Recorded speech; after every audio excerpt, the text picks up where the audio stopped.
उद्धव हो या उद्धव के बेटे आदित्य, साथ ही साथ उनके बड़बोले प्रवक्ता संजय राउत, तीनों के तीनों एक ही वाक्य बोलते हैं।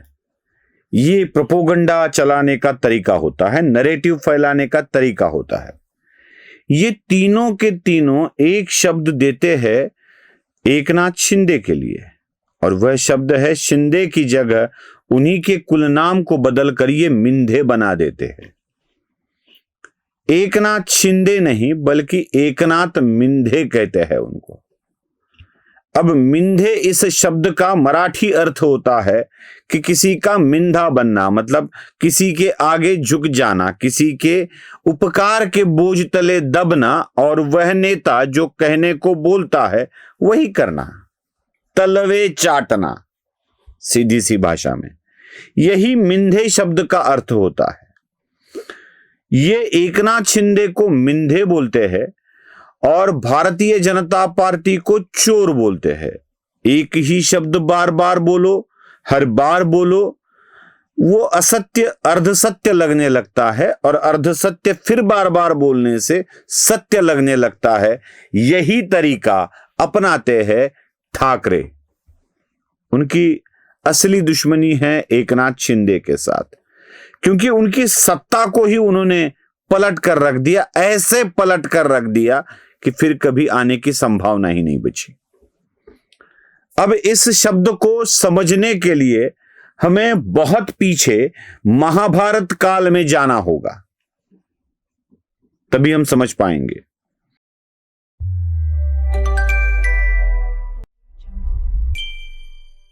युधिष्ठिर ने इंद्रप्रस्थ के निर्माण के बाद राजसूय यज्ञ करने का निर्णय लिया था, और उस यज्ञ में जब खाना परोसा जा रहा था तो उससे पहले भगवान श्री कृष्ण ने युधिष्ठिर और दुर्योधन को बुलाया और कहा कि मैं दोनों को एक एक काम सौंपता हूं, आपको यह काम पूरा करके आने का है।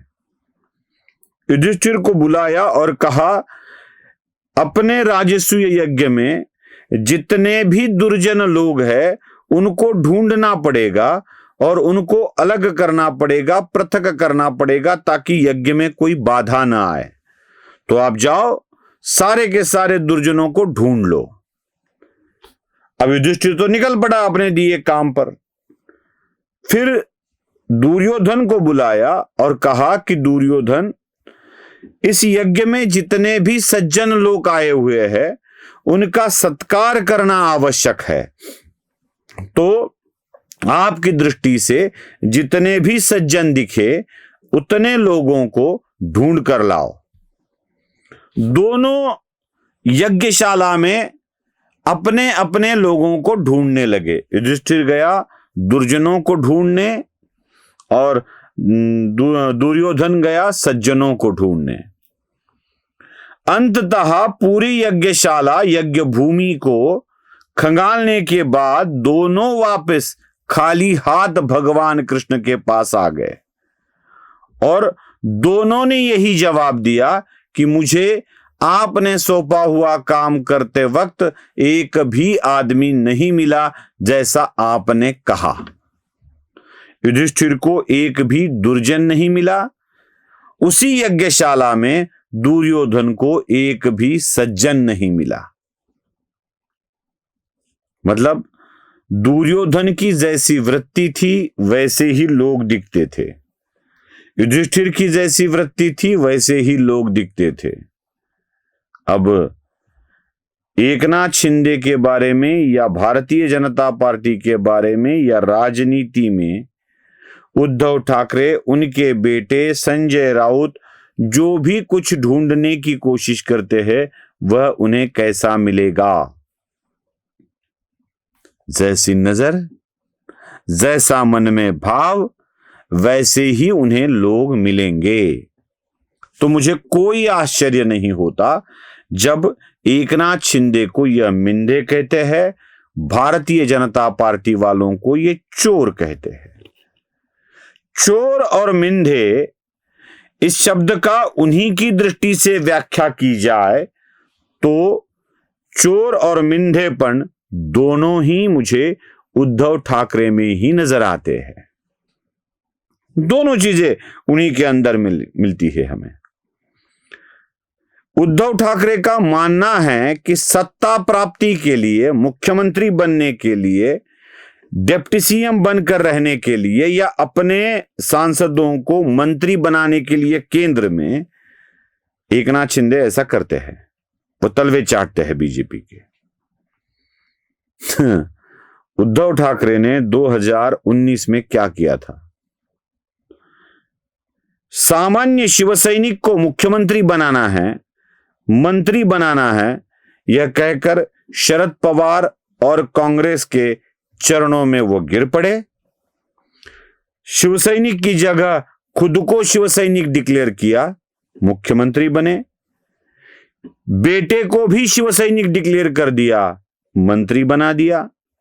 और जितने भी बाहर के लोग आए थे उन सबको मंत्री बना दिया। अब्दुल सत्तार कहां शिवसेना के थे? अहिल्यानगर के गड़ा कहां शिवसेना के थे? पूरी की पूरी लिस्ट हमने दे रखी है। एक भी शिवसैनिक जो सच्चा शिवसैनिक था उसको मंत्री नहीं बना पाए उद्धव ठाकरे, नहीं बना पाए। वह बाहर के लोगों पर ही निर्भर रहे। असल में सत्ता के लिए लाचार बनना उद्धव ठाकरे ही पहले कर चुके थे, वही उनके मन में भरा हुआ है और उसी को वह एकनाथ शिंदे में देखते हैं। आ रहा है ना समझ में? जैसा मन में भाव, जैसे मन की वृत्ति, वैसे ही अपने आप को दृष्टि को गोचर होते रहते हैं लोग। तो दृगोचर हुए लोगों को देख रहे हैं, यही मिंधे कहकर। अब बात आती है चोरी की। आप कहेंगे मिंधेपन तो समझ गया, चोरी कहां से बताओगे? क्या चोरी की है उद्धव ने? उद्धव कहां चोरी कर चुके हैं? जी बताता हूं, वह भी चोरी आपको बता देता हूं। बात यह है कि जब शिवसेना प्रमुख बाला साहब ठाकरे अपनी पार्टी को आगे बढ़ाना चाहते थे, वह किसी परिवारवाद के समर्थक नहीं थे। शिवसेना से जो भी आएगा उसे वो प्रमुख बनाना चाहते थे। राज ठाकरे शिवसेना के प्रमुख होने जा रहे थे। उद्धव ने इस पद को राज ठाकरे से ही चुराया और वह कार्यकारी प्रमुख बन गए। पद था राज ठाकरे का, चुरा लिया उद्धव ने और वह कार्यकारी प्रमुख बन गए। सोचिए, मातोश्री के निर्माण के बाद ठाकरे परिवार में ही बाला साहब ठाकरे और मातोश्री की संपत्ति या मातोश्री के विभाजन को लेकर विवाद चल रहा था। ऐसा नहीं है कि उद्धव ठाकरे अकेले भाई थे। उद्धव ठाकरे के भी दो भाई और, एक जयदेव ठाकरे और एक बिंदु माधव ठाकरे। दुर्भाग्यवश बिंदु माधव ठाकरे का निधन हो गया। जयदेव ठाकरे आज भी जिंदा है और आज भी वह केस लड़ रहे हैं। मतलब मातोश्री को अपने कब्जे में ले लिया, कार्यकारी प्रमुख पद को अपने कब्जे में ले लिया। इतना ही नहीं, और सुनिए, मातोश्री को ही बाला साहब ठाकरे का अगर स्मारक बनाया जाता तो अच्छा था। दुर्भाग्यवश उद्धव ठाकरे ने मुंबई के मेयर भवन को, महापौर निवास जिसे कहा जाता है, उसको बाला साहब का स्मारक बनाने का निर्णय किया। अब बाला साहब ना तो कभी मुंबई के मेयर थे, न बाला साहब कभी मुंबई के मेयर के आवास पर जाकर रुके, न कभी वहां गए। तो ऐसा क्या था मुंबई के मेयर निवास में जिसको बाला साहब ठाकरे का स्मारक बनाना उद्धव ठाकरे को आवश्यक लगा?